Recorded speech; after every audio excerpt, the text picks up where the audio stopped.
Hello ವಿದ್ಯಾರ್ಥಿಗಳೇ, basic maths world YouTube ಚಾನಲ್ಗೆ ಎಲ್ಲರಿಗೂ ಪ್ರೀತಿಯ ಸ್ವಾಗತ. 10ನೇ ತರಗತಿಯ ವಾಸ್ತವ ಸಂಖ್ಯೆಗಳು ಪಾಠದ ಮೊದಲನೇ ವಿಡಿಯೋ. ವಾಸ್ತವ ಸಂಖ್ಯೆಗಳು ಅಂದರೆ ಏನು ಅಂತ ನಾವು ಮೊದಲು ತಿಳ್ಕೊಳ್ಳೋಣ. ನೀವು ಆಲ್ರೆಡಿ ಕಲ್ತಿರಿ. ಈಗ ಮೊದಲು ನೀವೆಲ್ಲರೂ ಆಲ್ರೆಡಿ ಕಲ್ತಿರಿ ಯಾವ ರೀತಿ ಸಂಖ್ಯೆಗಳಿರ್ತಾವ ಅಂತಂದರೆ, ಸ್ವಾಭಾವಿಕ ಸಂಖ್ಯೆಗಳು ನಿಮಗೆ ಗೊತ್ತು. ಸ್ವಾಭಾವಿಕ ಸಂಖ್ಯೆಗಳು ಅಂದರೆ 1, 2, 3, 4 ಇವಕ್ಕೆಲ್ಲ ಸ್ವಾಭಾವಿಕ ಸಂಖ್ಯೆಗಳು ಅಂತ ಕರಿತೀರಿ. ಇದೇ ಸಂಖ್ಯೆಗಳ ಜೊತೆಗೆ 0, 1 ಎಕ್ಸ್ಟ್ರಾ ಸೇರಿಸಿದ್ರೆ ಅದಕ್ಕೆ ನೀವೇನಂತ ಕರಿತೀರಿ? ಪೂರ್ಣ ಸಂಖ್ಯೆಗಳು ಅಂತ ಕರಿತೀರಿ. ಈ ಪೂರ್ಣ ಸಂಖ್ಯೆಗಳ ಜೊತೆಗೆ ಋಣ ಸಂಖ್ಯೆಗಳು -3, -2, -1 ಈ ಕಡೆ ಎಲ್ಲ ಮತ್ತೆ ಸೇಮ್ ಮೊದಲಿದ್ದಂಥ ಸಂಖ್ಯೆಗಳು. ಧನ ಸಂಖ್ಯೆ, ಋಣ ಸಂಖ್ಯೆ ಮತ್ತು 0 ಎಲ್ಲವನ್ನ ಒಟ್ಟುಗೂಡಿ ಇರ್ತಕ್ಕಂಥ ಈ ಒಂದು ಗುಂಪಿಗೆ ನಾವು ಪೂರ್ಣಾಂಕಗಳು ಅಂತ ಕರಿತೀವಿ. ಇದು ಬಿಟ್ಟರೆ ನೆಕ್ಸ್ಟ್ ಏನು ಬರ್ತದೆ? ಭಾಗಲಬ್ಧ ಸಂಖ್ಯೆಗಳು ಅಂತ ಬರ್ತದೆ. ಭಾಗಲಬ್ಧ ಸಂಖ್ಯೆಗಳು ಅಂದರೆ P/Q ರೂಪದ ಸಂಖ್ಯೆ. ಉದಾಹರಣೆ -3/5, 4/8, 0.9. ಈ ರೀತಿ 0.9 ಅಂದ್ರೆ ನಾವು 9/10 ಅಂತ ಬರಿಬೋದು. ಈ ರೀತಿ P/Q ರೂಪದಲ್ಲಿರ್ತಕ್ಕಂಥ ಸಂಖ್ಯೆಗಳಿಗೆ ನಾವೇನಂತ ಹೇಳ್ತೀವಿ? ಭಾಗಲಬ್ಧ ಸಂಖ್ಯೆಗಳು. ನಮಗೆ ಭಾಗಲಬ್ಧ ಸಂಖ್ಯೆಗಳು ಅಂತಂದ್ರೆ ಹೆಂಗೆ ಬರಿತೀವಿ? P/Q ರೂಪದ ಸಂಖ್ಯೆಗಳು. P ಮತ್ತು Q ಏನಾಗಿರ್ತವ ಅಂದರೆ Z ಇದರೊಳಗಿರ್ತಕ್ಕಂಥ ಯಾವುದಾದ್ರೂ ಸಂಖ್ಯೆ ಆದರೆ Q ಬೆಲೆ ನಮಗಂದ್ರೆ ಇಲ್ಲಿ ಛೇದದಲ್ಲಿ 0 ಇರಬಾರ್ದು. ಈ ರೀತಿ ಸಂಖ್ಯೆಗಳನ್ನು ನಾವೇನಂತ ಕರಿತೀವಿ? ಭಾಗಲಬ್ಧ ಸಂಖ್ಯೆಗಳು ಅಂತ ಕರಿತೀವಿ. ಅದು ಬಿಟ್ಟರೆ ಇನ್ನೊಂದಿಷ್ಟು ನಾವು ಬೇರೆ ಟೈಪ್ ಸಂಖ್ಯೆ ಯಾವ್ದು ನೋಡ್ತೀವಿ ಅಂತಂದರೆ ಅಭಾಗಲಬ್ಧ ಸಂಖ್ಯೆಗಳು, IR ಅಂತ ಕರಿತೀವಿ. ಯಾವ ರೀತಿ? √2, √3, √5 ಮತ್ತು ಪೈ ಅಂತ ಹೇಳ್ತೀರಿ ನೀವು ಒಂದು ಸಂಖ್ಯೆ. ಇವೆಲ್ಲ ಅಭಾಗಲಬ್ಧ ಸಂಖ್ಯೆ. ಒಟ್ಟಾರೆ ನಾವು ಇಲ್ಲಿವರೆಗೂ ಸ್ವಾಭಾವಿಕ ಸಂಖ್ಯೆ, ಪೂರ್ಣ ಸಂಖ್ಯೆ, ಪೂರ್ಣಾಂಕಗಳು, ಭಾಗಲಬ್ಧ ಸಂಖ್ಯೆಗಳು, ಅಭಾಗಲಬ್ಧ ಸಂಖ್ಯೆಗಳು ಈ ರೀತಿ ಬೇರೆ ಬೇರೆ ರೀತಿಯ ಸಂಖ್ಯೆಗಳನ್ನು ಕಲ್ತಿದ್ದೀವಿ. ಈ ಎಲ್ಲ ಸಂಖ್ಯೆಗಳನ್ನು ಸೇರಿಸಿ ಒಂದು ಗುಂಪು ಮಾಡ್ತೀವಿ ದೊಡ್ಡದು. ಸ್ವಾಭಾವಿಕ, ಪೂರ್ಣ ಸಂಖ್ಯೆಗಳು, ಪೂರ್ಣಾಂಕಗಳು, ಭಾಗಲಬ್ಧ ಸಂಖ್ಯೆಗಳು, ಅಭಾಗಲಬ್ಧ ಸಂಖ್ಯೆಗಳು ಈ ಎಲ್ಲ ಸಂಖ್ಯೆಗಳನ್ನು ಒಟ್ಟುಗೂಡಿಸಿ ಒಂದು ದೊಡ್ಡ ಗುಂಪು ಮಾಡ್ತೀವಿ. ಆ ಗುಂಪಿಗೆ ನಾವು ಏನಂತ ಕರಿತೀವಿ? ವಾಸ್ತವ ಸಂಖ್ಯೆಗಳು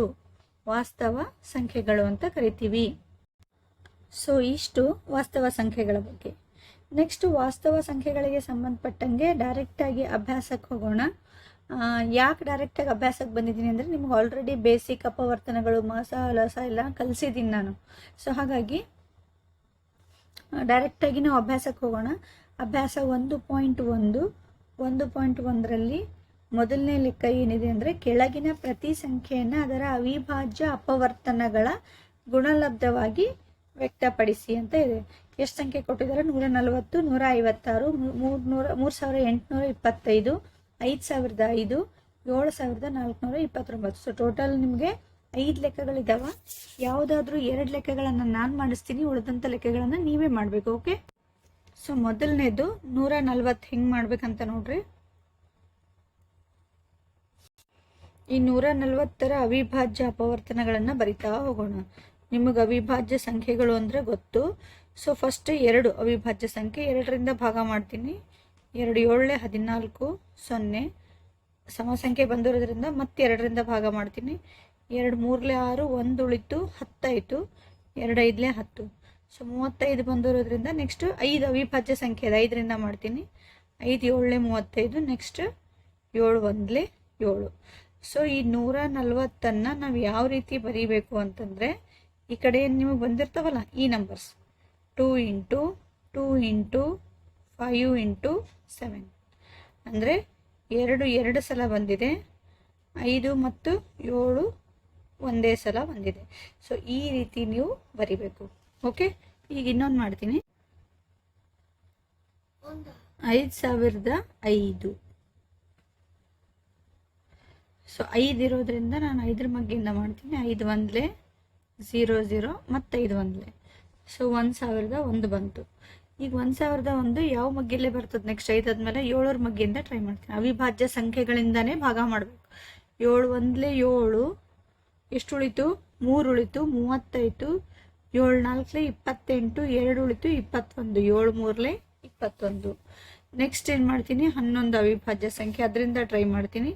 11 1 11, 3 ಉಳಿತು 33 ಆಯಿತು, 11 3 33. ನೆಕ್ಸ್ಟ್ 13 1 13. ಅಂದರೆ ಇದು 5005 ಯಾವ ರೀತಿ ಬರಿಬೋದು ಅಂದರೆ ಇವುಗಳ ಗುಣಲಬ್ಧ, ಅವಿಭಾಜ್ಯ ಸಂಖ್ಯೆಗಳ ಗುಣಲಬ್ಧವಾಗಿ ಬರಿಬೋದು. 5 ಇಂಟು 7 ಇಂಟು 11 ಇಂಟು 13. ಸೊ ಇವೆಲ್ಲ ಅವಿಭಾಜ್ಯ ಸಂಖ್ಯೆಗಳ ಗುಣಲಬ್ಧ ಇದು ಬರುತ್ತೆ ಅಂತ ಈ ರೀತಿ ಬರಿಬೋದು ನಾವು. ಸೊ 2 ಲೆಕ್ಕಗಳನ್ನು ನಾನು ಮಾಡಿದ್ದೀನಿ. ಸೊ ಈ ಉಳಿದಂಥ 3 ಲೆಕ್ಕಗಳನ್ನು ನೀವು ಹೋಮ್ವರ್ಕ್ ಮಾಡಿ. Okay, best of luck. Thank you.